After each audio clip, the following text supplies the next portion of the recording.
Bienvenue sur Écho des Écritures. Ici nous stimulons ton envie de lire la Bible à travers des enseignements inspirés, des histoires bibliques puissantes et des messages qui nourrissent ta vie dans l'esprit. Et aujourd'hui nous allons découvrir Zorobabel, un nom qu'on entend rarement sans savoir où il se trouve exactement dans la Bible. Installe-toi confortablement. Et laisse-toi porter. Zorobabel, un homme discret et courageux. Imagine. Un peuple déraciné. Exilé loin de sa terre, loin de ses traditions, loin de son temple. Pendant près de 70 ans, ils ont vécu captifs. À Babylone. Puis un jour. Un miracle. Le roi perse, Cyrus, leur offre la liberté. Ils peuvent rentrer chez eux. Retrouver Jérusalem. Mais ce qu'ils retrouvent, c'est un champ de ruines. Les murs écroulés. Les portes brûlées. Le temple, détruit. C'est dans ce chaos que surgit un leader inattendu. Zorobabel. Zorobabel. Un nom qui signifie « né à Babylone ». Un homme du peuple, mais aussi un héritier royal. Descendant du roi David lui-même. Il n'a pas choisi la facilité. Il aurait pu se contenter de survivre. Mais non.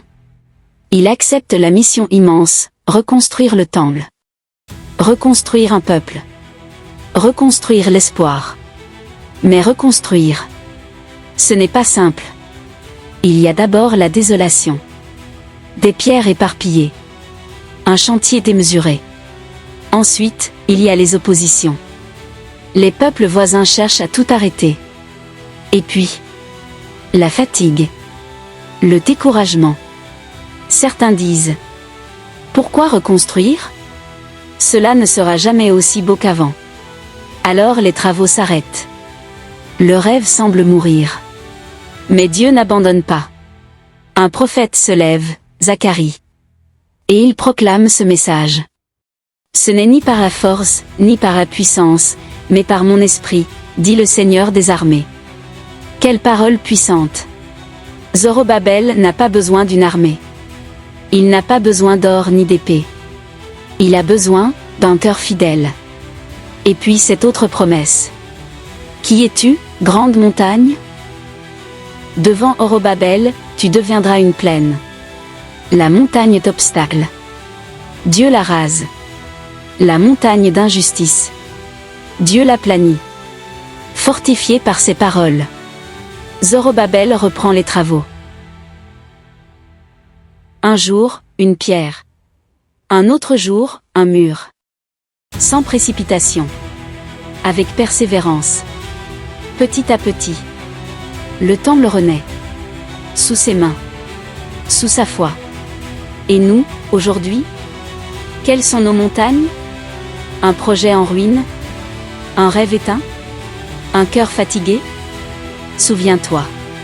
Ce n'est pas ta force qui compte. Ce n'est pas ta puissance. C'est l'Esprit de Dieu. Même si tout semble détruit. Même si les moyens manquent. Même si les critiques fusent. Fidélité. Patience. Espérance. Alors aujourd'hui, si tu es face à une montagne, ne baisse pas les bras. Écoute encore cette promesse. Ce n'est ni par la force, ni par la puissance, mais par mon esprit. Le même Dieu agit encore. Il aplanit encore les montagnes. Il fortifie encore les bâtisseurs. Et toi aussi. Tu es appelé à être un bâtisseur. Un bâtisseur d'espérance. N'oublie jamais. Les plus grandes œuvres commencent par un petit geste. Un pas de foi.